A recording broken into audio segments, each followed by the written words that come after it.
ஒரு தாழ்ந்த ஜாதியிலேருந்து எப்படி ஒருத்தன் வந்து மேலே வரான். அந்த ஒரு டெப்தான மூவி, ஒரு கதைக்கள தமிழ்நாடு சப்ஜெக்டில் ஒரு மெயினான கதை அப்படின்னு பார்த்தீங்கன்னா ஒருத்தர் கூட இருக்கிற ஒரு பர்சனல் ரிவெஞ்ச். அது வந்து சேன ஒரு பையனாச்சே நல்லா வெறித்தனமாக அடிக்கிறாரு. எனக்கு கஷ்டமாகுது அந்த ஒரு சாங்கில். ஸ்போர்ட்ஸாக பாரியா, வேற எதுவுமே பார்க்காத. நீ அரசியலும் பார்க்காத, ஜாதியம் பார்க்காத, ரவுடியம் பார்க்காத, கட்ட பஞ்சத்தை பார்க்காத. ஸ்போர்ட்ஸாக பார்த்தா தான் ரியல் இன்சிடென்ட் தான். 100% ரியல் இன்சிடென்ட் தான் இது எதுலையுமே வந்து ஃபேக்லாம் கிடையாது, ரியல் இன்சிடென்ட் தான். ஏன்னா எனக்கு தெரியும், அதனால நான் சொல்கிறேன். இது இந்த ஒரு தாழ்ந்த ஜாதியிலேருந்து எப்படி ஒருத்தன் வந்து மேலே வரான்.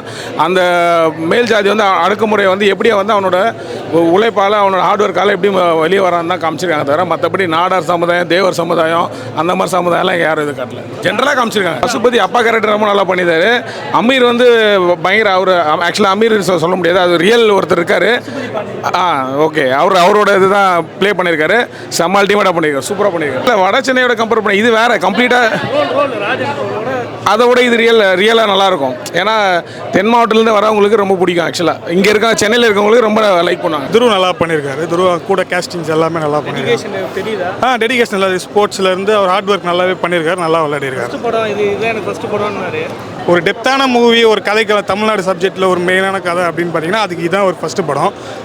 அப்படி மேட்ச் பண்ணும்போது இதுக்கு ஒரு ஃபஸ்ட்டு படம் தான் நல்லா இருக்குது. அந்த ஸ்டோரிக்கு அமீர் கேரக்டர் சின்னதாக வந்துட்டு போகிறாரு, ஓகே. ஆனால் கொஞ்சம் ஸ்ட்ராங்காக ப்ளே பண்ணியிருக்காரு. மியூசிக் எல்லாமே ஓகே, நல்லா இருக்கு.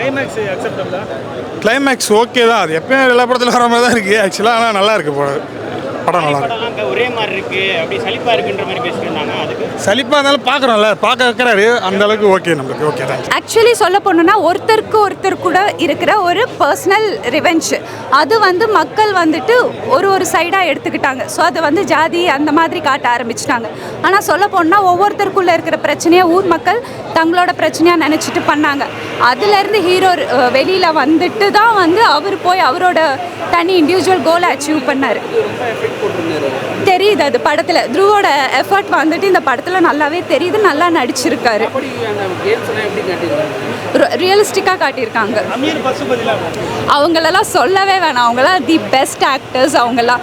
ஸோ சும்மா நடினாலே நடிப்பாங்க. அண்ட் இதில் ரொம்ப சப்போர்ட்டிவாக நடிச்சிருக்காங்க. பேசுகிறாங்க அந்த சேன ஒரு பையன் தான் அந்த மாதிரி இல்லை இல்லையே, நல்லா தான். ஜாதியோட இதெல்லாம் கிடையாது, நல்லா பண்ணுறாங்க. சூப்பராக நடிச்சிருக்கிறாரு, நல்லா நடிச்சிருக்கிறாரு. இப்போ காலத்துக்கு பசங்களுக்கு நல்லா இருக்கும். சேன ஒரு பையனாச்சே நல்லா வெறித்தனமாக அடிக்கிறாரு, நல்லா இருக்குது.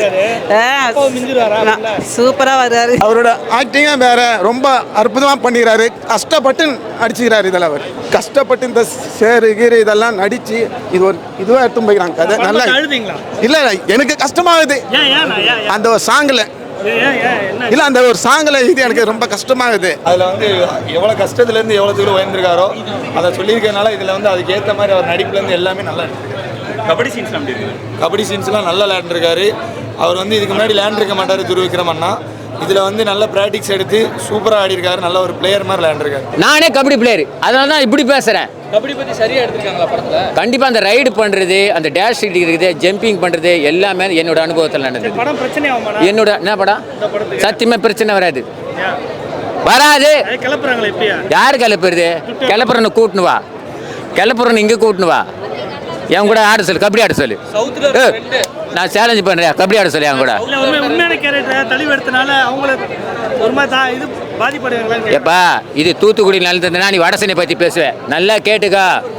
நீ தூத்துக்குடி பார்த்து படத்தை பார்த்தீங்கன்னா நீ வடசென்னை பற்றி பேச. ஏன்னா அமீரோட கேரக்டர் அது வருதும், அது கொஞ்சம் சிந்திக்க வைக்கும், யோசனை பண்ண வைக்கும். என்கவுண்டரு ரவுடி எப்படின்னு பார்த்தா அப்படி தான் வரும். நீ அப்படி பார்க்காத, ஸ்போர்ட்ஸாக பாரு, ஸ்போர்ட்ஸாக பாரியா, வேற எதுவுமே பார்க்காத. நீ அரசியலும் பார்க்காத, ஜாதியம் பார்க்காத, ரவுடியம் பார்க்காத, கட்ட பஞ்சத்தை பார்க்காத. ஸ்போர்ட்ஸாக பார்த்தா தான் நம்மளோட நேஷனல் கொடி ஏற்ற முடியும். ஓகேவா? இது ஒரு நல்ல எஃபர்ட் அவரோடதுன்னு சொல்லணும், துருவோடது. முன்னாடி வந்து பார்த்தீங்கன்னா கொஞ்சம் அவர் அப்பா சப்போர்ட் எங்கேயோ இருந்தது. இது ஃபுல் அண்ட் ஃபுல் அவரோட ஃபுல் எஃபர்ட் இருக்கிற மாதிரி தெரியுது. ரொம்ப க்ளீனாக அது அவர் தான்ற மாதிரி ஒரு ஐடென்டிட்டி கிரியேட் பண்ணிகிட்டே வராரு. ரொம்ப க்ளீனாக இருக்குது. யார் அரசியல் ரொம்ப டெப்த்தாலாம் சொல்லலை, பட் இதெல்லாம் அப்போ நடந்த விஷயன்றது நம்மளுக்கு ஓரளவுக்கு இருக்கும். அந்த லெவலுக்கு அது காமிச்சிருக்காங்க. அது எப்போவுமே பவர்ஃபுல்லான ஒரு ரோல் பண்ணுறோமே, நம்ம ராஜன் அப்படின்ற மாதிரி ஒரு கேரக்டராக இதுலேயும் அப்படியே அமீர் ஸோ அதுக்கு ஈக்குவலாகவே எல்லாருமே இருக்காங்க. எல்லாருமே இம்பார்ட்டண்டான ரோலில் தான் வராங்க. அந்த எசன்ஸ் இருக்குது இல்லைங்களா, அந்த ஜாதி, அது அந்த ஜாதியை ரொம்ப டச் பண்ணல. பட் ஸ்போர்ட்ஸை ஜாஸ்தி ஃபோக்கஸ் பண்ணியிருக்காங்க இதில். எல்லாருக்கும் நடக்குது, பட் ஸ்போர்ட்ஸை ஜாஸ்தி ஃபோக்கஸ் பண்ணிட்டு போன மாதிரி இருக்க படம்.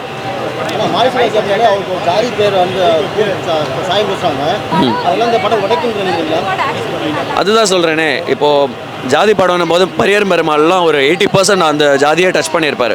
பட் இந்த படத்தில் பார்த்தீங்கன்னா ஒரு 40% ஜாதியை டச் பண்ணாலும் ஸ்போர்ட்ஸுக்கு மேக்ஸிமம் இம்பார்ட்டன்ஸ் கொடுத்துட்டு அதில் மேலே வர்றதை காட்டுறாங்க. அதுதான் படம்.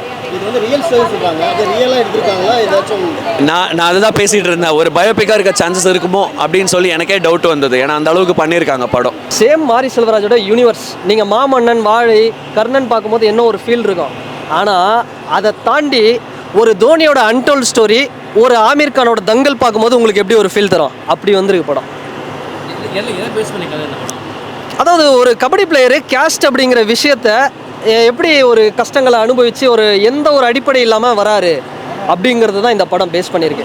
நம்ம ரங்க வாத்தியார் பின்னி எடுத்துட்டா போல, பசுபதி மிரட்டி விட்டா போல, ஒரு சரியான பர்ஃபார்மன்ஸு. இதை தாண்டி லால் சார், அமீர் சார், அந்த ஹீரோயின் 2 பேர் எல்லாருமே அனுபமா பின்னிட்டாங்க. அனுபமாலாம் வந்து என்னென்னா, அனுபமா கிட்ட வந்து என்னென்னா நேரில் பார்த்தா ஒரு தயவுசெய்து ஒரு கேள்வியை கேளுங்க, அம்மா நீ வந்து உனக்கு வயசு ஆகுமா ஆகாதா? 10 வருஷம் முன்னாடி கொடி படம் பார்க்கும்போதே உனக்கு வந்து அந்த படத்தை விட இன்னும் 5 வயசு சின்னதாக நீ வந்திருக்க. நீ என்ன தான் பண்ணுற, சின்னதானா வந்து எங்கே வந்திருக்காங்க.